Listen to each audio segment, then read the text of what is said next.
Labour are discussing whether or not to be anti-Semites. Weird thing to discuss, but okay. I mean, this is going to be good fun for us, because it's just another one of those episodes where the Labour Party's killing itself and you just throw popcorn at them. Yeah, it's the scorpion and the spider fighting, and I'm just like, yeah, go. Yeah, so first thing here, Dan Hodges. So Dan Hodges being a former Labour activist, I think he's out of the party now because he got sick with Corbyn. And he's written an article for the Daily Mail in which he speaks about him going to Batley and Spen, this current by-election that's going on. And looks like Labour's going to lose. So he says, if Labour loses in Batley and Spen, it won't necessarily mark the end of Keir Starmer's leadership, but looking at the poison seeping out of that by-election, maybe it would be better for him if it did. So this isn't the one the Lib Dems just won then? No, so that was another by-election. That was another by-election. This is the one in the constituency that's heavily Muslim, let's say that. Yeah. So we go to the next link. So this is the article itself, and this is glorious. So he says, who's seeping the poison? Spreading the poison that could put the final nail in Keir Starmer's coffin. So he takes a quote from a Labour official who says, "We're hemorrhaging votes among Muslim voters," one senior Labour official tells me. And the reason for that is what Keir has been doing on anti-Semitism. Nobody really wants to talk about it, but that's the main factor. That is so good. So, what I like about this is it basically reframes Jeremy Corbyn, as in Jeremy Corbyn, the anti-Semite's choice, you know. and now that Jeremy Corbyn's got a kiss, I was like, look, we don't hate the Jews and we're not going to persecute them. The Labour Party's just hemorrhaging votes in certain key demographics. Okay. So that's the quote that's caused all the big comeuppance, but there's some other stuff in here that's worth talking about, I think. So George Galloway is interviewed by Mr. Hodges, and George Galloway says he's going to get about 13,000 votes, which would put Labour third, George Galloway second, presumably. So, I mean, good on George. Let's hope they get more votes than party members. Yeah. So he says, and it's true that he's hoovering up the Muslim vote. Quote, "I'm hegemonic in Asian areas," he tells me. "It's the benefit of 50 years of work, speaking out on Palestine and Iraq, standing up for Muslims at home and abroad." George Galloway's a weird guy. He is a weird guy. He's not wrong there, though. That's true. That is true. So at the start of the campaign, Galloway was spending time exclusively with ethnic minority areas. Now he's targeting Labour's traditional white working class support. Quote, "The white working class despise Labour," he tells me. "They think Labour just don't like them. Things like the whole LGBTQI agenda. The working class don't like that. They're tired of Labour's identity politics." Good on George. Good on George. Labour has got a wonderful coalition at the moment. It's so awful, and all of the people inside of it kind of hate each other. Like, none of them mesh together. I like George Galloway as a public figure, let's say. As a speaker. Like, he's interesting to listen to. I don't like his socialism. I don't like many of his foreign policy views, but he's certainly interesting in the way he speaks, and also I love the fact that he sees through the woke agenda, at least. That's fantastic. So yeah, but he is a communist, and he does pander to like various identity blocks. So I know. I would never want him as PM or running the government, but I'd love him as an MP, just in there for a laugh, if nothing else. Because he's able to call them out on things that do matter, but the rest of the time, of course. And he does seem prepared to actually say things that they don't want to hear, so there is that. So, Dan Hodges says, "I was forwarded a message circulating on WhatsApp groups within the Muslim community, listing, quote, 5 reasons why every citizen should not vote for Kim Leadbeater, the Labour candidate. It says, 1, she's a lesbian and will push the LGBTQ agenda in our town." Okay. 2, her party leader, Keir Starmer, is pro-Israel and pro-Zionist. He needs to get a clear message in Batley and Spen. Amazing. Okay, yeah, all right, that's what's going on there. So he says Galloway's campaign staffers also claim members of the Muslim community have been expressing concern to them over the fact Starmer's wife is Jewish. And that their children are being raised in the Jewish faith.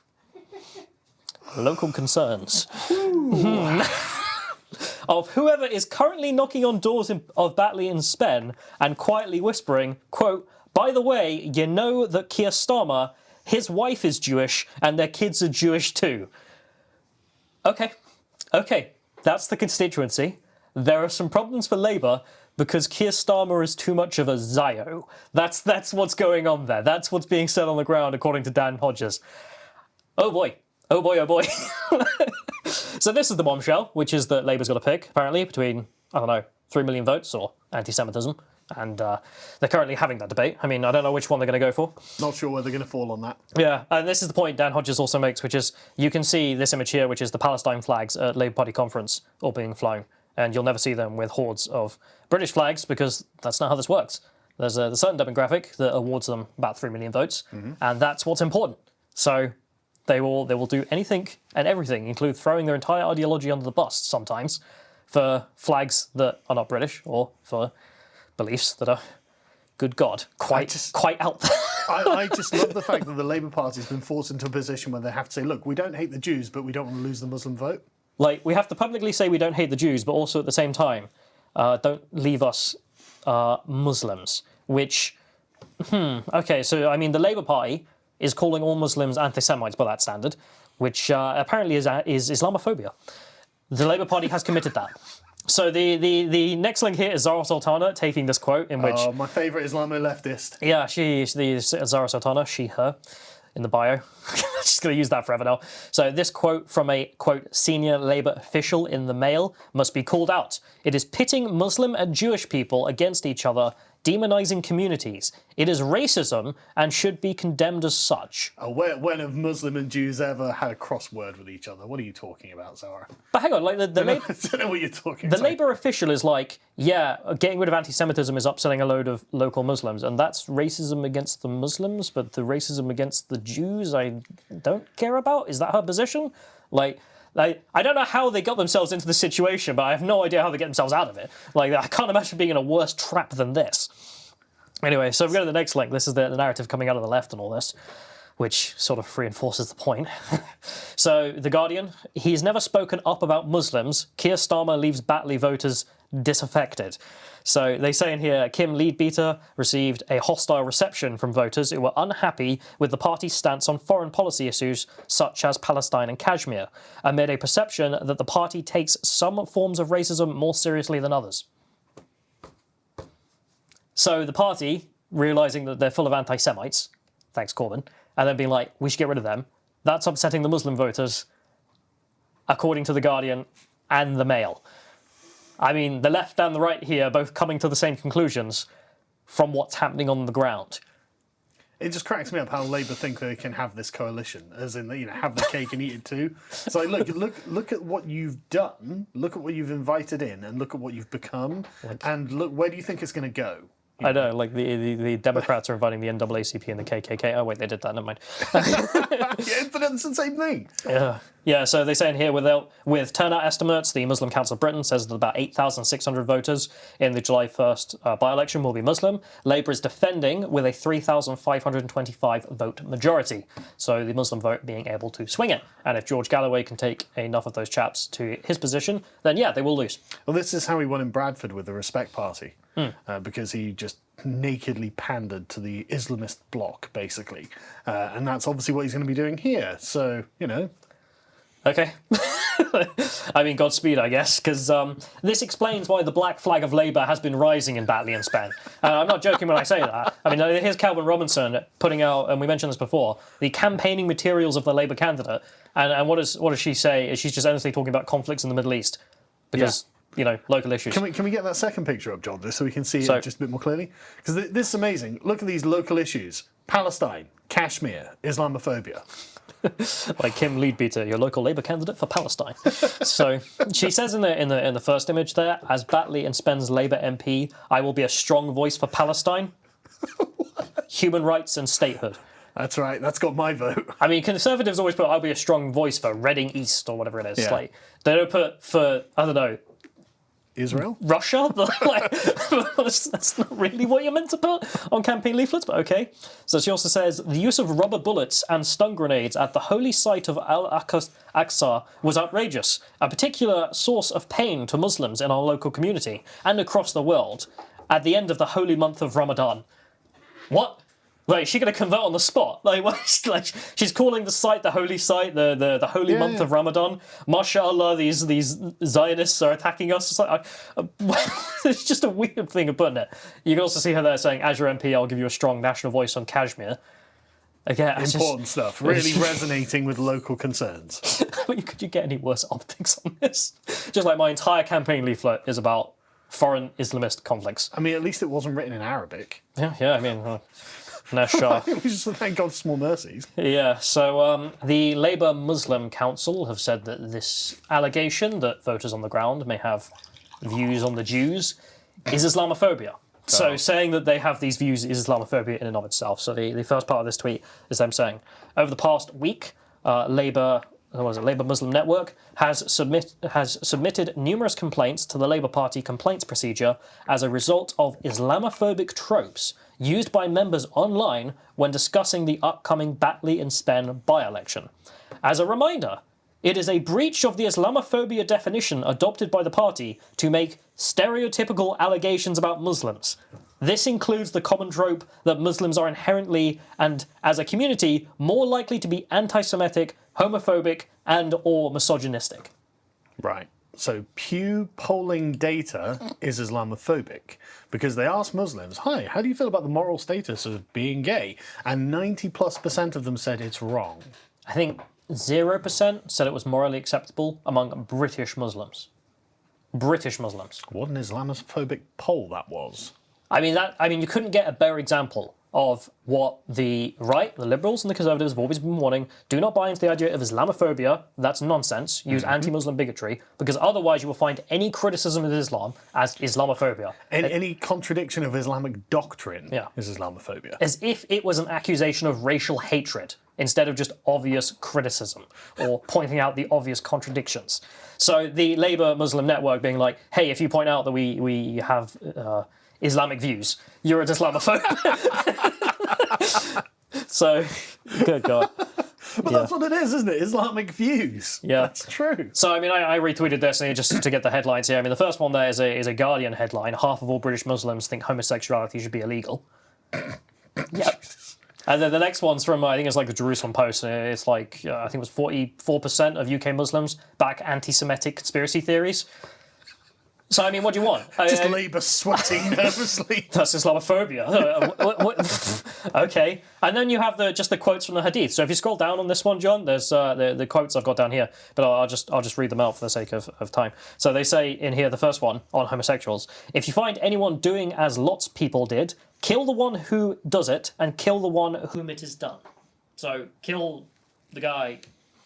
Kill the top and the bottom. Yes. Right. That's the Islamic standard, according to the Hadith. Sayings of the Prophet. And then the next one, just on Jews, in case you're wondering. The last hour would not come unless the Muslims will fight the Jews, and the Muslims would kill them until the Jews would hide themselves behind a stone or a tree, and a stone or a tree would say, Muslim, or servant of Allah, there is a Jew behind me, come and kill him. But the tree, Gatquad, would not say, for this tree is of the Jews. Jewish trees. I mean, like... I'm sorry, but Islam is just such a meme. Like, there's just so much of this that's so absurd. Like, the trees are Jews. But this is about to bring about the final judgment at the last day, isn't it? Yeah. So in sort of Muslim theology, this can't happen until the Jews have been killed. So I tried to find an Islamic defense of this, because I mean, it's pretty cut and dry. Like, the day of judgment will come when we kill the Jews. You mean you would have thought that would be the end of the ideology in public, but okay. I mean, at least end of the discussion of whether Islam is anti-Semitic. Yeah, so the defense I've seen is this is a prophecy, not a command. And I'm like, what? How does that make it any less or more moral? Like, that's just as bad. When the stones are crying out, there's a Jew behind me, kill him, then the final day will come. Yeah, that is a prophecy, isn't it? It's a prediction of something that happens in the future. But also the start there. The last hour would not come unless the Muslims fight the Jews. Yeah. Okay. So if we go to the next one, I mean, there are cartoons of this situation online, interpretation. Well, that's good because this is cartoonishly evil. Yeah, I mean, like, this is a cartoon shared by the Jerusalem Online showing exactly that, which is the trees crying out to some Islamist, there is a Jew behind me. I mean, this is not hard to find, Labour Muslim Network. You could just Google it. I just Google memory TV Jews if you want some examples of anti-Semitism in the Muslim world, but okay. So we go to the next link. This is Angela Rayner jumping in here, the deputy leader. Oh yeah, let's hear what this noted Islamic scholar has to say about this. Yeah, so she says the comments are completely unacceptable and are not condoned or sanctioned in any way by the party. pointing out that local voters are not too keen on Zionist Kia. Anyone who He's married to a Jew, you know. They're raising the children Jewish, did you know? What a thing to play on the doorstep. I can't imagine it. I just can't go. She says, anyone who has made these comments should and will be dealt with our disciplinary procedures. But she doesn't say that. She doesn't deny the comments, nor does she say they're untrue. She just says anyone who states that publicly should be disciplined.